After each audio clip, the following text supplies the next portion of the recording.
ರಾಯರು ತಮ್ಮ ಪಾದದಲ್ಲಿ ಭಕ್ತಿ ಮಾಡುವ ಭಕ್ತರಿಗೆ ಯಾವುದು ಅನಿವಾರ್ಯವೋ ಯಾವುದು ಅವಶ್ಯಕವೋ ಅದನ್ನೆಲ್ಲವನ್ನೂ ಕೂಡ ತಾವು ಕೊಟ್ಟು ಸಲಹುತ್ತಾರೆ. ಜೊತೆಗೆ ಅವರು ಒಂದು ಕಣ್ಣೋಟ ಬಿದ್ರೆ ಸಾಕಂತ್ರಿ, ನಮ್ಗೆ ಹೆಚ್ಚೇನು ಬೇಡ. ರಾಯರ ಮುಂದೆ ನಿಂತು ನಾವೇನ್ ಕೇಳ್ಕೊಳ್ಬೇಕು? ಅಪ್ಪಣ್ಣಾಚಾರ್ಯ ನಮ್ಗೆ ಹೇಳ್ಕೊಡ್ತಾರೆ.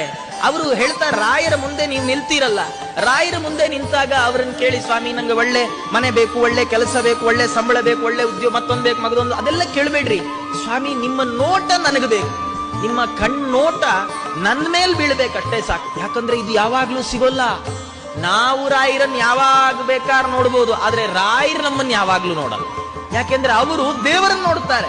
ಅಂತರ್ಮುಖಿಗಳಾಗಿ ಕಣ್ಣು ಮುಚ್ಚಿ ಒಳ ಮನಸ್ಸಿನಿಂದ ಭಗವಂತನನ್ನು ನೋಡ್ತಾ ಇರ್ತಾರೆ ರಾಯರು. ರಾಯರ ದೃಷ್ಟಿ ನಮ್ಮ ಮೇಲೆ ಯಾವಾಗ್ಲೂ ಬೀಳೋಲ್ಲ.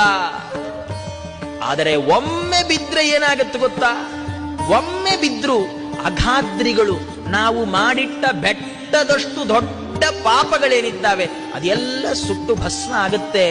ಆದ್ರೆ ರಾಯರ ಕಣ್ಣೋಟ ಅನ್ನುವ ವಜ್ರಾಯುಧ ಪಾಪ ಅನ್ನುವ ಬೆಟ್ಟವನ್ನೇ ಸೀಳಿಬಿಡುತ್ತೆ. ಬರೀ ರೆಕ್ಕೆ ಕಡಿಯಲ್ಲ, ಬೆಟ್ಟನೇ ಕಡಿದು ಹಾಕತ್ತೆ.